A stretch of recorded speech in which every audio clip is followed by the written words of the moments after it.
Halo, apa kabar? Saatnya Anda menyimak Berita Makassar bersama saya, Tia Anissa. Sejumlah berita menarik akan kami sajikan untuk Anda dan berikut 3 berita utama hari ini.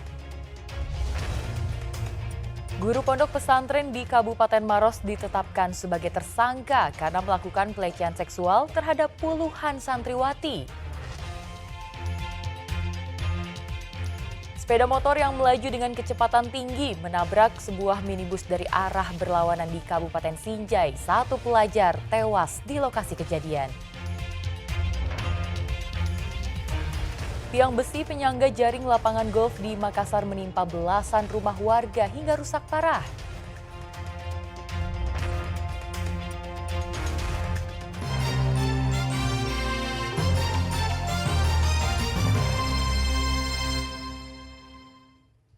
Kita ke informasi pertama.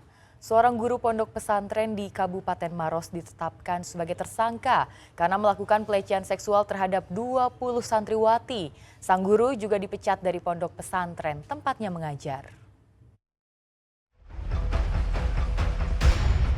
Pria berinisial AH terus tertunduk saat dimintai keterangan oleh polisi di Polres Maros. Ia berurusan dengan polisi karena diduga melakukan pelecehan seksual terhadap santriwati di sebuah pondok pesantren tepatnya mengajar. Bukan hanya kepada satu anak saja, melainkan kepada 20 santriwati yang masih di bawah umur. Diduga pelecehan seksual dilakukan terlapor sejak bulan Oktober hingga November 2024. Laki berusia 40 tahun itu akhirnya ditetapkan sebagai tersangka setelah polisi melakukan gelar perkara. Ia terancam kurungan maksimal 15 tahun penjara. Kan menjadi tersangka yang sudah dilakukan penahanan oleh tadi malam. Jadi sejauh ini sudah 2, tapi kita akan cari lagi apabila nanti ditemukan lagi atau ada yang baru mau melapor sama kita, nanti kita akan periksa keterangannya. Pihak pondok pesantren juga bertindak tegas memberhentikan tersangka sebagai guru dan melakukan perbaikan sistem pengawasan secara internal agar kejadian serupa tidak terulang lagi. Kami telah melakukan tindakan memberhentikan si oknum ini. Ini kami berusaha supaya nanti setoran hafalan sholat itu tidak lagi berhadapan dengan guru laki-laki, tapi nanti di guru perempuan. Pengajar sebuah pondok pesantren di Maros dilaporkan orang tua murid atas dugaan pelecehan seksual.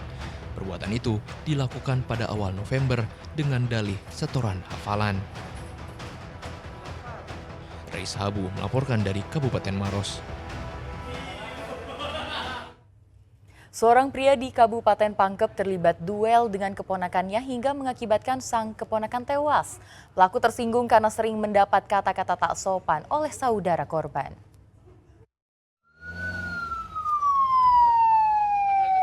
Setelah melakukan serangkaian penyelidikan dan pemeriksaan saksi, polisi akhirnya mengungkap motif pembunuhan yang dilakukan paman terhadap keponakannya. Awalnya duel maut itu diduga dipicu perebutan lahan. Ternyata aksi tersebut bermula saat pelaku bernama Gapar, 79 tahun, melempari saudara korban berinisial N dengan sebuah batu saat melintas di depan rumahnya. Pelaku melakukan hal tersebut karena merasa tersinggung dengan perkataan N yang sering mengata-ngatai pelaku dengan kata kasar.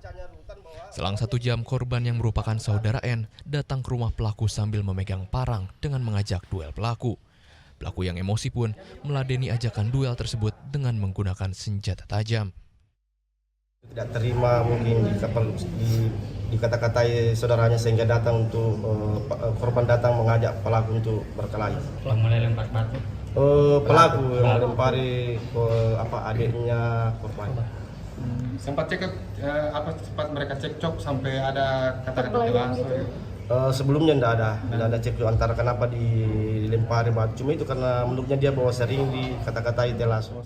Saat ini pelaku diamankan di Rutan Kelas 2B Pangkep. Pelaku dijerat pasal pembunuhan dengan ancaman hukuman 15 tahun penjara. Andi Muhammad Sardi melaporkan dari Kabupaten Pangkep. Dua pelajar yang mengendarai sepeda motor dengan kecepatan tinggi menabrak sebuah minibus dari arah berlawanan di Kabupaten Sinjai. Satu pelajar tewas di lokasi kejadian, sementara rekannya dalam kondisi kritis di rumah sakit. Meninggal kayaknya ini, waduh. Kecelakaan maut terjadi di Jalan Poros Desa Bua, Desa Sukamaju, Kecamatan Telu Limpoe, Kabupaten Sinjai, Jumat siang lalu.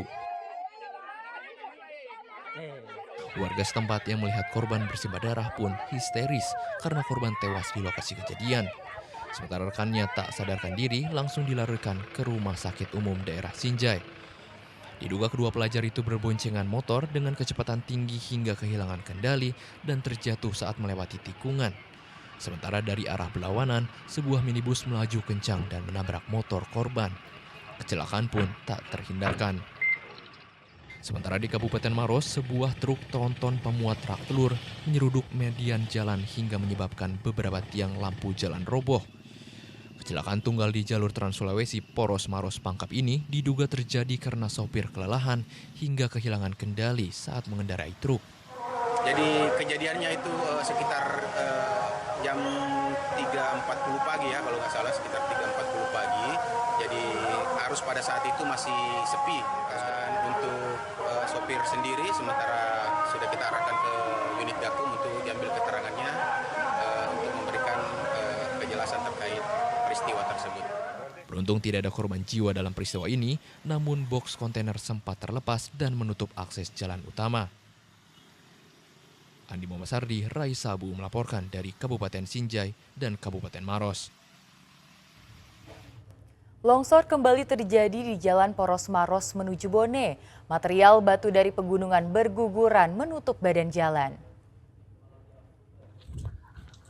Petugas bersama warga yang melintas bahu-membahu memindahkan material batu yang menutup jalan di Kecamatan Malawa, Kabupaten Maros.